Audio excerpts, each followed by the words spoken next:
Yo, c'est Sarx.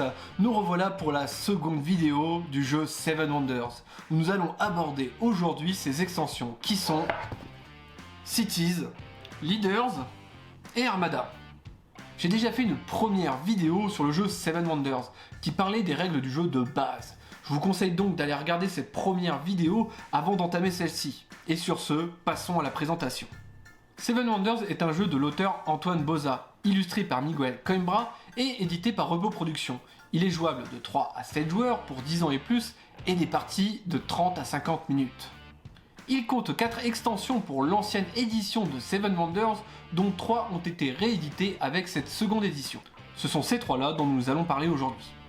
Mais bien évidemment, avant de commencer, pensez à liker si vous avez aimé, à vous abonner pour voir plus de vidéos règles et à checker Insta pour être au courant de tout.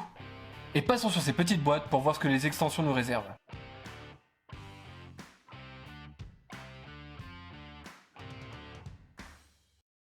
Seven Wonders compte aujourd'hui 3 extensions pour sa seconde édition.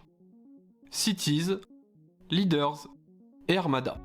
Ces 3 extensions rajoutent au jeu de base certaines règles, des cartes et quelques plateaux merveilles. Notamment Armada qui rajoute un nouveau plateau pour tous les joueurs et son lot de règles avec. Toutes ces extensions sont cumulables dans une seule et même partie. Mais voyons ensemble une à une toutes ces extensions. Commençons par Cities. L'extension Cities rajoute au jeu de base de nouvelles cartes, les cartes noires, et 2 nouvelles mécaniques, la mécanique de dette et la mécanique de diplomatie. La mise en place se déroule selon les règles habituelles de Seven Wonders, à l'exception des règles suivantes. Séparez les cartes noires en 3 paquets, selon les âges. Mélangez-les et piochez pour chaque âge autant de cartes qu'il y a de joueurs. Et ajoutez-les au paquet âge du jeu de base et mélangez de nouveau. Placez au centre de la table les jetons dette et diplomatie. Et vous pourrez commencer la partie. L'ajout de l'extension Cities aura pour conséquence d'ajouter un tour supplémentaire aux joueurs. En effet, au début de chaque âge, lors de la distribution des cartes, chaque joueur commencera alors avec 8 cartes au lieu de 7. Excepté cela, la phase de draft ne change pas. L'extension Cities vous amènera par le biais des cartes noires à déclencher de nouveaux effets.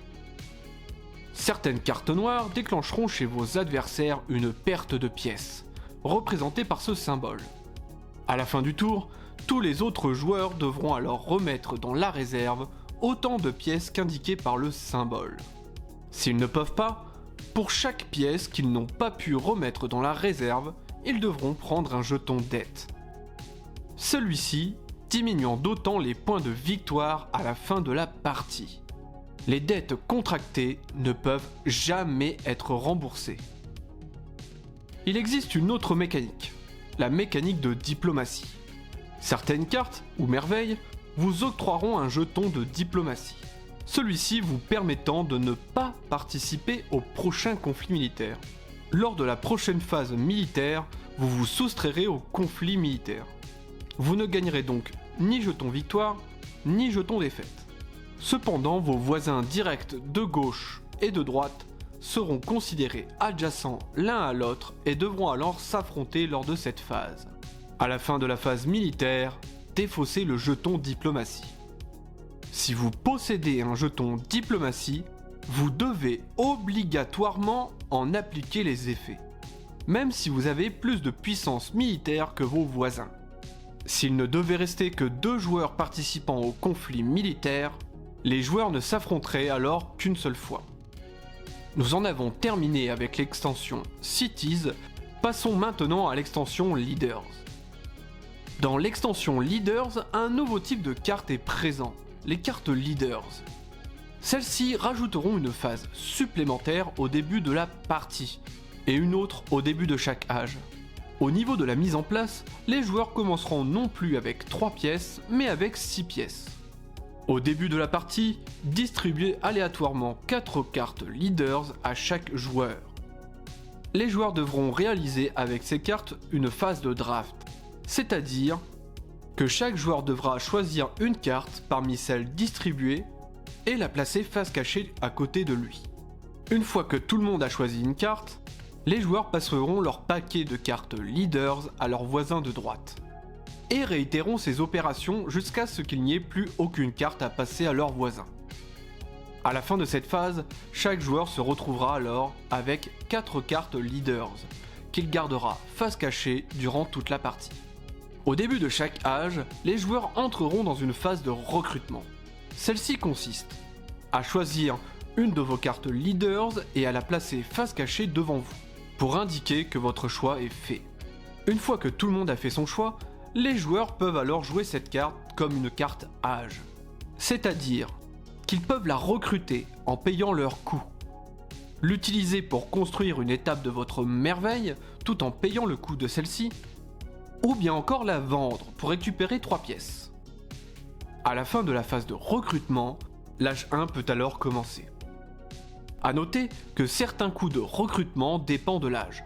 Celui-ci est représenté par ce symbole. Dans ce cas, il vous faudra payer 1 pièce si vous recrutez le leader au début de l'âge 1, 2 pièces si vous le recrutez au début de l'âge 2, ou 3 pièces si vous êtes au début de l'âge 3. C'est tout pour cette extension, passons maintenant à la dernière, Armada. L'extension Armada vient avec pas mal de matériel, notamment un nouveau plateau pour chaque joueur représentant votre conquête des mers, 4 petits bateaux de chaque couleur, 2 nouvelles cartes âge, ainsi que des cartes îles. Une nouvelle mécanique est ici présente, le débarquement. Lors de la mise en place, tout comme l'extension Cities, 2 nouvelles cartes âge viendront enrichir vos paquets du jeu de base. Séparez donc les cartes âge de l'extension Armada selon les âges, en prenant soin, cette fois-ci, d'écarter les cartes nécessaires si vous jouez seulement à 3 joueurs. Mélangez-les et, pour chaque âge, piochez autant de cartes que le nombre de joueurs de la partie. Mélangez ensuite ces cartes avec les paquets du jeu de base. Comme vu précédemment, cela aura pour effet d'ajouter un tour supplémentaire. Les joueurs commenceront donc avec 8 cartes au lieu de 7.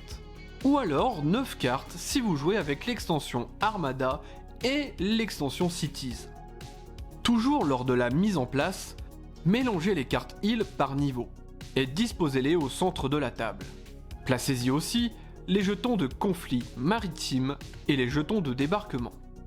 Enfin, chaque joueur prendra alors un plateau chantier naval qu'il placera verticalement à côté de son plateau merveille, ainsi qu'un bateau de chaque couleur qu'il mettra sur leur case départ respective. Ces plateaux comportent 4 pistes, rouge, jaune, bleu et verte. Afin de faire progresser votre bateau sur celle-ci, vous devrez construire une carte âge lors de la partie de la couleur correspondante et en payer le coût. Par exemple, si vous construisez un bâtiment rouge, vous pourrez faire progresser votre bateau sur la piste rouge si vous pouvez payer, en plus du coût de votre carte rouge, le coût de la construction navale. Ici, en plus du coût de votre carte, vous devrez alors payer un bois supplémentaire pour pouvoir avancer sur cette piste. Il en va de même pour les autres couleurs. Cependant, sur l'une des pistes figure le symbole de merveille, ce qui vous permettra d'avancer le bateau de cette piste lorsque vous construirez une étape de votre merveille, si vous pouvez payer, en plus du coût de l'étape de votre merveille, le coût de construction navale. Ces pistes vous feront bénéficier de différents bonus valables durant toute la partie. La piste rouge vous octroiera de la puissance maritime, qui sera utilisée lors des conflits maritimes, que nous verrons un peu après. La piste jaune vous donnera un niveau commercial, indiqué par le chiffre dans les amphores, vous fera gagner des pièces et déclenchera une taxe pour vos adversaires. Les taxes déclencheront chez vos adversaires une perte de pièces à la fin du tour. Pour résoudre une taxe, chaque joueur devra remettre dans la réserve un montant de pièces égal à la taxe, moins leur niveau commercial. Par exemple, si vous subissez une taxe de 2 pièces, mais que votre niveau commercial est de 1, vous devez donc remettre dans la réserve une pièce. Si plusieurs taxes devaient être levées dans un même tour, seule la taxe la plus élevée prendra effet, les autres étant donc ignorées. La piste bleue vous octroiera des points de victoire bonus à la fin de la partie. Et enfin, la piste verte vous permettra ponctuellement de piocher une carte heal du niveau indiqué sur le plateau. Ces cartes heal vous donneront des bonus effectifs durant toute la partie. Si vous deviez piocher une carte heal ce tour-ci, il existe deux possibilités. Si vous êtes le seul à piocher une carte heal sur un même niveau, dans ce cas, piochez 4 cartes. Choisissez-en une et remettez les autres dans le paquet. Et enfin, mélangez-le. Cependant, si vous êtes plusieurs à piocher une carte heal d'un même niveau, dans ce cas, distribuez équitablement les cartes entre les joueurs, les cartes excédentaires n'étant pas distribuées. Quand tout le monde a fait son choix, remettez les cartes dans le paquet et mélangez-le. Une fois votre choix fait, disposez votre carte heal sur le côté de votre plateau naval, en face du niveau correspondant, de cette manière. Passons maintenant au conflit maritime. En effet, l'extension Armada rajoute aussi une nouvelle phase, qui prend place après les conflits militaires. Celle-ci aura pour but de mettre tous les joueurs en compétition, en comparant leur niveau de conflit maritime indiqué par ces symboles.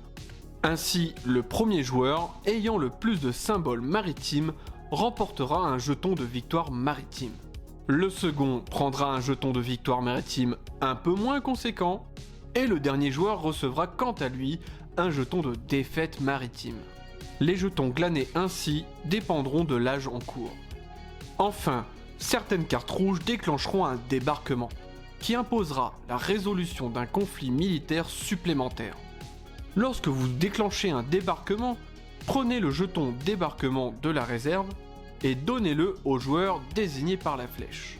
Ainsi, lorsque la phase militaire arrivera, vous devrez résoudre vos conflits militaires avec vos voisins de gauche et de droite, mais aussi avec le joueur détenteur du jeton débarquement. Une fois les conflits militaires résolus, défaussez le jeton débarquement. Finalement, lors du décompte des points de victoire, vous devrez compter vos points normalement en ajoutant les éventuels points bonus provenant des éléments de ces extensions.